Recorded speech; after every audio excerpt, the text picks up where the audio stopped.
After more than 40 years on the bench, I learned one thing that never fails me. The truth often walks into court wearing old shoes, while a lie arrives shining like gold. So tell me this, have you ever watched one tiny detail break open a whole case? Stay with me, because what I saw that morning turned an ordinary traffic hearing into the kind of courtroom story people still stop me to talk about. Most people think justice is loud. They think it comes with pounding gavels, angry speeches, and dramatic endings, but that is not how it usually works. In my courtroom, justice often starts small. A trembling hand, a missing word, a look between two people. My father used to tell me, "Frank, if you want to know who a person is, don't look at what they wear on Sunday. Look at how they act when they think nobody important is watching." I carried that lesson with me through every case. On Tuesday, October 14, 2025, in Providence Municipal Court, case number 25-TR-4412, that lesson came back stronger than ever. The clerk called the matter at 9:18 a.m. City of Providence versus Damian Leonard Cross. The young man stood up slowly, like the room had been waiting on him all morning. He was 24, perfect haircut, sharp jawline, cream Tom Ford jacket, black Hermes belt with a silver H that caught the light every time he moved, Balenciaga sneakers bright enough to blind you, a Rolex Daytona on his wrist, gold-framed Versace sunglasses hanging from the front of his shirt. A Louis Vuitton duffel sat beside his chair like he had packed for a weekend in Monaco instead of a hearing in traffic court. Outside, I was told, he had left his lime green Lamborghini Huracan half in a no-parking zone.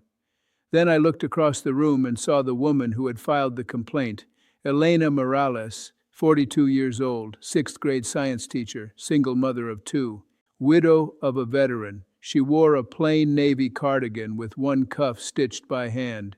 She held a canvas school tote stuffed with folders, graded papers, and a dented water bottle, and on her feet were brown flats so worn at the edges that the seams had started to split. They were clean, but they were tired, very tired. I noticed them before I noticed anything else, and I do not know why. Maybe because they looked like they had carried a heavy life without complaint. The charges sounded simple at first: reckless driving in a school zone, illegal parking in a bus lane, leaving the scene after property damage, failure to obey a crossing guard, speeding 58 miles per hour in a 25 zone.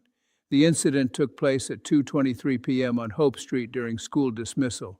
Officer Mark Delaney, badge 417, wrote that Mr. Cross blocked the red school bus area outside Roger Williams Middle School, refused repeated orders to move, clipped Ms. Morales' 2013 Honda Civic, crushed 2 boxes of classroom supplies on the curb, and sped away while children were crossing. I asked Elena if she had been hurt. She said, "Just my wrist a little, Your Honor. The children were more shaken than I was." That answer told me almost everything I needed to know about her. Good people do that. They mention their own pain last. I asked what had been in the boxes. She said poster boards, batteries, glue sticks, safety goggles, and 3 used microscopes she had bought with her own money the night before. The clerk showed me the receipt, $186.43 at 10:47 p.m. She had bought the supplies after putting her son to bed. Her 10-year-old boy, Mateo, had severe asthma. Her daughter, Sophia, was 13 and still carried her late father's Army dog tags inside her backpack. Elena's husband, Staff Sergeant Luis Morales, had died 8 years earlier in a training accident. Since then, she had worked, grieved, raised 2 children, and still found money for students when the school budget came up short. That day, her class was getting ready for the district science fair. One child had built a volcano. Another was testing plant growth under colored lights. Elena had used her own savings to make sure they could compete. That mattered to me. Teachers are always spending their own money to patch holes the world leaves behind. And now one rich young man had rolled over those efforts like they were trash in the road. I asked Damien how he pleaded. He leaned back and said, "Not guilty, obviously." He said it with a little laugh, like the whole thing bored him. His lawyer, Gerald Pike, sat beside him in a dark blue suit and tried to look calm, but even he seemed uneasy. The first piece of evidence was school security video. We played it on the courtroom screen. There was the Lamborghini sitting in the red lane outside the school. There was Elena approaching the driver's side window with both palms out, clearly asking him to move. Children in backpacks were filing toward buses in the background. Then the sports car jerked forward. One box exploded under the tire. Papers flew. A little boy jumped backward. Elena reached for the second box, and the mirror hit her wrist as the car swung past her Honda. Then the Lamborghini blasted away. No one spoke for a few seconds after the video ended. Officer Delaney then testified about the stop he made at 2:31 p.m., only 8 minutes later.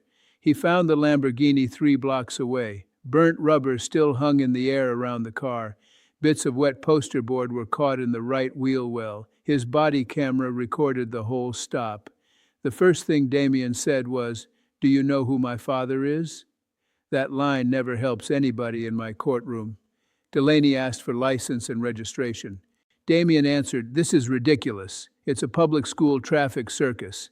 The officer stayed calm. He always did. He then noted the dashboard speed reading frozen at 58 miles per hour from the school zone exit. When I asked Damien if he wanted to explain that, he shrugged. "People get dramatic when they see an expensive car, Judge. If I were driving a Toyota, nobody would care." That kind of sentence always reveals more than a person means to reveal. He did not say, "I didn't do it." He said people only cared because he was rich.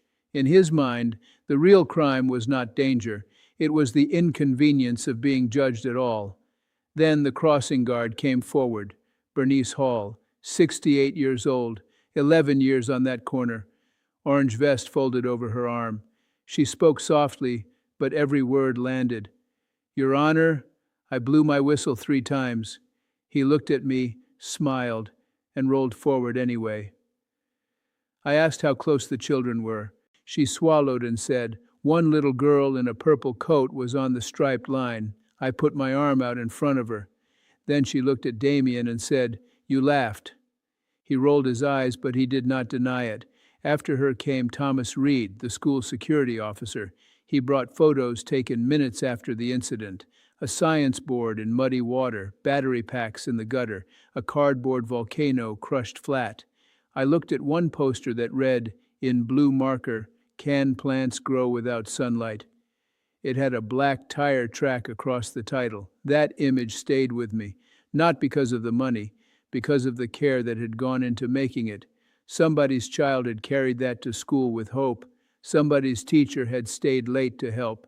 Now listen closely, because this is where the case stopped being about a spoiled driver and started becoming something much darker.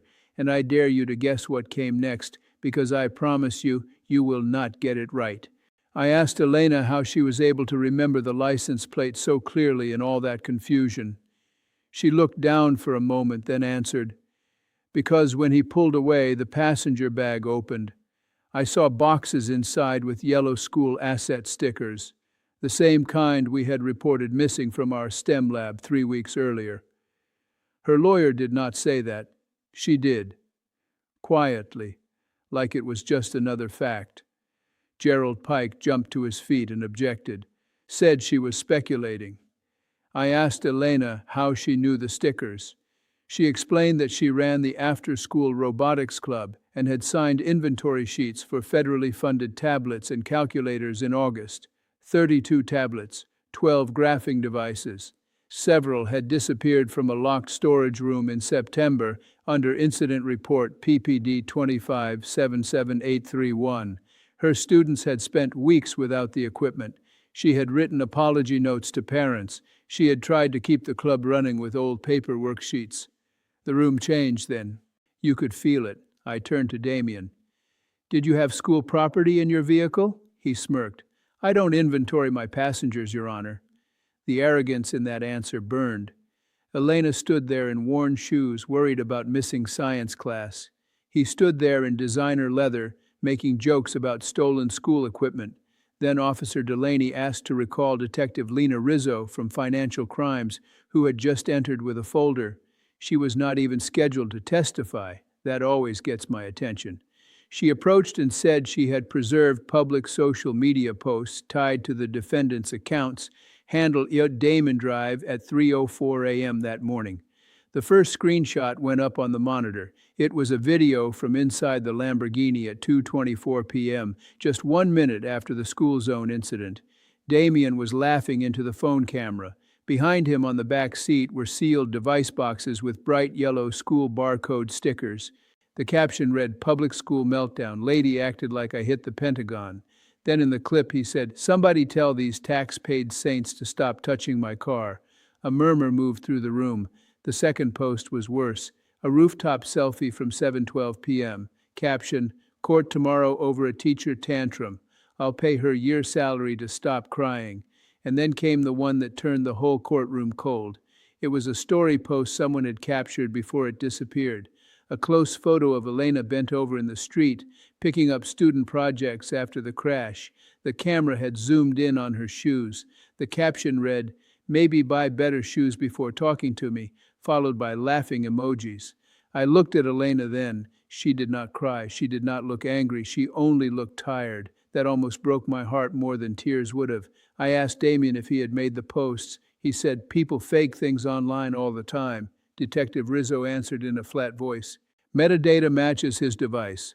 IP log matches his residence. Cloud preservation confirms original upload. Facts, clean and sharp." Then came the post that made it personal. A private Snapchat clip recovered through warrant return. Damien sat in the back seat of another car, grinning at the camera. "Tomorrow, some old neighborhood judge in off-rack suits is going to lecture me like he knows success. Wait till he sees what my watch costs. Maybe I'll buy his whole courtroom and turn it into valet parking." The bailiff looked at me. The clerk stopped typing for half a beat. Even Gerald Pike closed his eyes. People ask if insults bother me. Most of the time they do not. But this one was not just about me. It was about what he believed justice was. A room with a price tag, a speech to be ignored, a poor person's problem to be laughed at. He was not only mocking a judge, he was mocking the very idea that law stands above money. I let the silence sit for a while. Then I said, "Mr. Cross, in this room, the value of your watch has absolutely nothing to do with the weight of your character." He looked away. Elena then asked if she could say one thing. I allowed it. She spoke directly to me, not to him. "Your Honor, I do not want revenge. I just want my students to know that people like us still matter when someone richer decides we don't." That sentence hit the room like a bell. I wrote it down. And then Detective Rizzo delivered the twist that changed everything. She said the missing tablets were part of a larger investigation involving stolen school technology purchased with federal education funds. Over the last 6 weeks, property had disappeared from 3 schools and been resold online through private accounts. One of those accounts had been linked to a luxury storage unit in Cranston, rented through a company tied to Damien's family. A search at 6:10 a.m. that very morning had recovered 89 tablets, 17 graphing calculators, 6 laptops, and shipping materials addressed across state lines. Several still had district inventory tags on them. Damien's fingerprints were on sealed cartons. Now ask yourself this. If he was bold enough to laugh after nearly hitting children, what do you think he was doing when nobody was filming? The answer was worse than anyone in that courtroom expected. Gerald Pike asked for a recess. Denied for the moment. Damien's face had gone pale, but he was still trying to act smooth.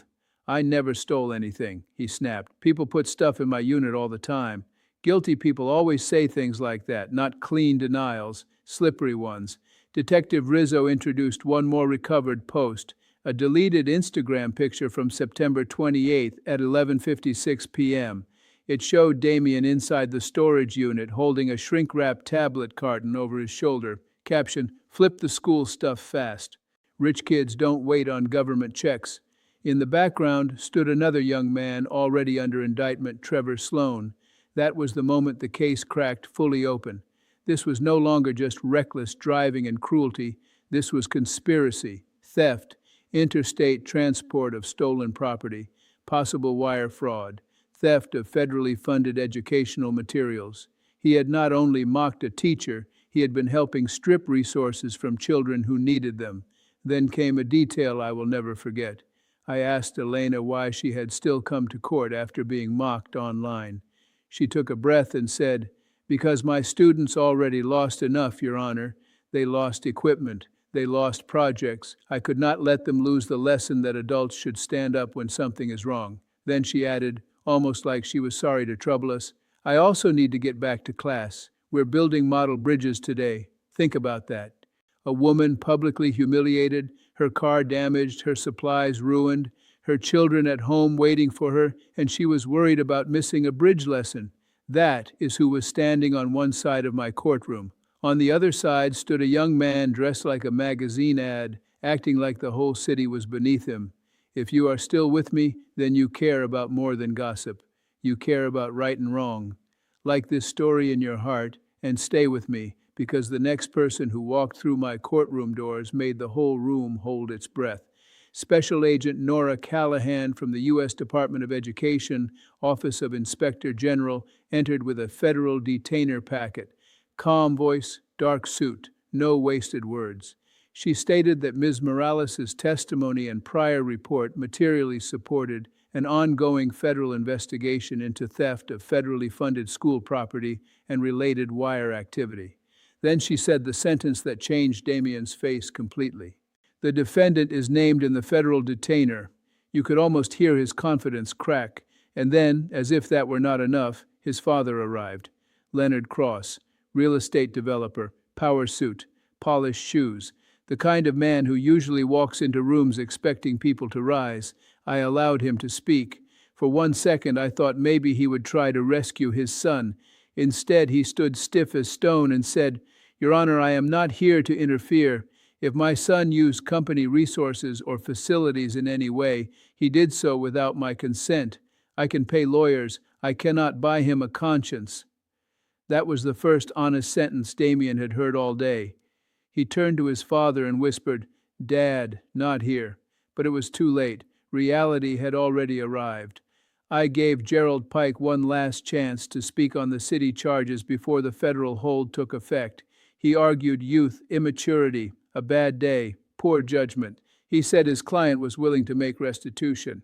I have heard that word many times, restitution, as if money can reverse fear, as if a check can undo the sight of children jumping back from a speeding car, as if it can erase the shame of a teacher being mocked for worn-out shoes she wore because she spent her money on her students instead of herself. Then I looked at Damien and spoke plainly. Mr. Cross, you were handed every advantage, opportunity, safety, education, a family name that opened doors. And what did you do with it? You used speed to frighten children. You used money to insult working people. You used social media to humiliate a woman who spends her life lifting others. You treated a school like it was beneath you. You treated a teacher like she was disposable. And when you thought no one could stop you, you laughed. He said nothing. So I sentenced him to the maximum allowed on every city charge before me. Maximum fine for reckless driving in a school zone. Maximum fine for leaving the scene. Maximum fine for illegal parking in a bus lane during school dismissal. Immediate restitution for Elena's car damage, classroom supplies, and medical costs. 18-month suspension of city driving privileges with recommendation for full state review. Then I added what people later called the poetic part. I ordered 600 hours of supervised community service to begin, if legally allowed, around any later custodial hold, and every single one of those hours had to be connected to public schools, school crossing safety, or classroom support. No press, no photo ops, no branded charity events, no social media content. He would repaint crosswalk lines, carry cafeteria tables, sort donated books, scrub gum from hall floors, move science fair materials, clean bus loading zones after dismissal. At least 100 of those hours would be performed at Roger Williams Middle School under facilities supervision. And because he had mocked a hard-working woman's worn shoes, I added one more condition. During every hour of service, he would wear standard district work boots, not designer sneakers, not custom loafers, boots, real work boots, shoes made for labor, not showing off. If one staged photo of those hours appeared online, he would return to my courtroom for violation proceedings. His face fell harder at that than it did at the fines. Then Agent Callahan stepped forward and served the federal detainer. The bailiff moved to Damien's side. He looked toward Elena then, maybe for mercy, maybe for rescue, maybe for anything that could still make him feel powerful. She gave him none of that. She simply said, "I hope one day you become the kind of man your clothes pretend you already are." I have heard thousands of words in court. That line was cleaner than any speech. After he was led away, his Louis Vuitton bag remained on the table for a moment, looking ridiculous and empty. Beside it sat Elena's overstuffed school tote with loose papers and a child's half-crushed volcano inside. If you want to understand the difference between image and substance, there it was. One bag carried ego, the other carried work. When the room finally quieted, I asked Elena softly how long she had owned those shoes. She gave a small, embarrassed laugh and said, "Too long, Your Honor. I was going to replace them after my son's inhaler refill." That answer stayed with me all day. She had bought a student new sneakers before buying herself a decent pair. She had filled her classroom before filling her own needs. And still, she showed up with dignity. No bitterness, no performance, just truth. That is why I tell this story, not because a rich young man was punished. Punishment alone is never the lesson. The lesson is that worth does not shine the way people think it does. Sometimes worth walks in on tired feet. Sometimes it carries a stack of student papers. Sometimes it is a widow who still believes children deserve a science fair even after life has taken almost everything easy from her. In a courtroom, a Lamborghini and a worn pair of flats stand on the same floor. That is how it should be. The law must not bow to watches, last names, social media followers, or polished smiles. It must see the crossing guard, the teacher, the officer, the child in the purple coat. It must remember that danger becomes evil the moment pride starts laughing at it. I have always believed justice is not only about punishment, it is about restoring moral balance. It is about telling every decent person who has ever felt small in front of money, "No, you still count, you always counted." That day, a teacher's truth changed my courtroom forever because it reminded everyone there that character can stand steady even in cracked shoes, while arrogance can collapse inside a $1,000 jacket. Thank you for staying with me through this story.